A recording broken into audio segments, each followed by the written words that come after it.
This building, this isn't Yorktown Baptist Church, and where I'm standing, this isn't either. You see, Yorktown is not an address, it's not a plot of land, it's not even a group of buildings. Yorktown is you, the people who make up our church family. These buildings, well, they're simply tools, and we're dedicated to using these tools to reach our community and to change lives through the gospel. But several of our on-campus ministries are already full. Our Mother's Day Out program has over 100 children on a waiting list. Our Mothers of Preschoolers ministry cannot fit any more preschoolers in our facilities, so moms are being turned away. Every Sunday, attendees deal with parking issues in classroom buildings that are falling apart. You see, we've reached a critical point in our church's life where it has become necessary to build in order to continue and grow our on-campus ministries. That is why we are beginning a capital campaign called Impact Points in order to raise the funds necessary to complete our building plan. This plan will be accomplished in 2 phases, but the goal of this capital campaign is to raise $4 million over a 3-year period in order to complete Phase 1. For Phase 1, we are building a 2-story building that will be attached to the worship center. The first floor will be a preschool facility. This facility will provide new, purpose-built classroom space for our little ones. The architects have met with our children's director, preschool director, and Mother's Day Out director to make sure the design would be the very best it could be for Yorktown's preschoolers. The additional classroom space will provide more openings for preschoolers to attend Mother's Day Out. Once built, our preschoolers will be down the hall from where their parents are worshiping on Sundays.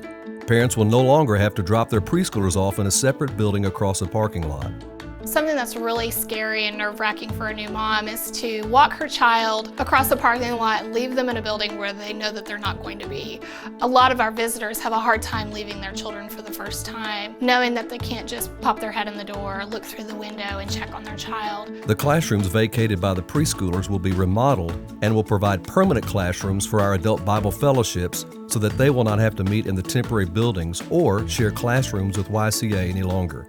One of the issues that we face now is the combined classroom usage for our portable buildings. And so YCA now uses those buildings Monday through Friday throughout the school day. And then we have to tear down those buildings and completely reset them for Sunday morning adult Bible fellowships. And then on Sunday afternoons and then continuing on into early Monday morning, we reset those rooms back up for YCA. So the wear and tear on our furniture as a parent, things happen. You can imagine when you have that much movement throughout the weeks, things get damaged, sometimes things go missing. So it's a delicate balance, and both parties have been very, very flexible, but they need a space that they can call their own. As you can imagine, the teachers want to have places where they can decorate and set up things. Same thing for the YPF teachers that like to have a classroom that would be basically their own space. The second floor of the new building will not be finished during Phase 1. Phase 1 also includes a great deal of site work. This consists of additional parking that will be added in front of the worship center. The paved drive through the middle of our campus between the administration building and the worship center will be removed and replaced with a grassy area. This will be done to make the walk between buildings safer, as we will no longer need to watch for cars driving through. It also provides a place to move the playground equipment closer to the new preschool building.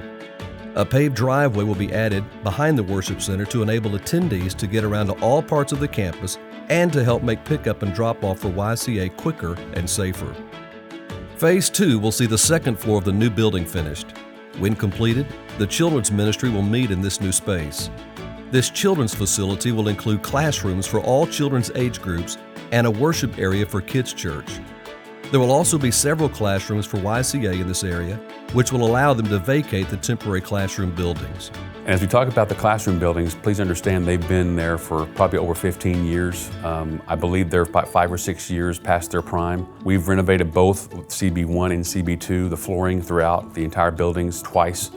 We've replaced sidings, we've replaced air conditioners. We've got 16 air conditioners there on those buildings totally combined, and we've replaced all but 2. So it's an ongoing repair situation. And so those buildings really have blessed us, and we've really gotten a lot of usage out of them, but it's just a matter of time before we're gonna reach a point of no return for those buildings. And so classroom space becomes a key. With the children moving out of the old worship center, it will be remodeled to provide a permanent meeting place for the student ministry and a nice chapel that will accommodate small weddings and meetings.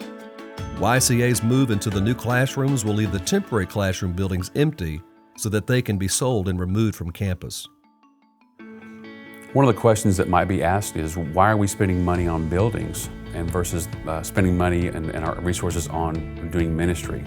Please understand that our buildings do house ministries, and even though we do ministry outside of our campus, we certainly do ministry inside the campus. And I think it's important to understand that when we build, we're also encouraging and building other ministries. And so I think as we reach a point in our campus life where our buildings are becoming so crowded, it's important to understand that with this new building will come new growth for ministries.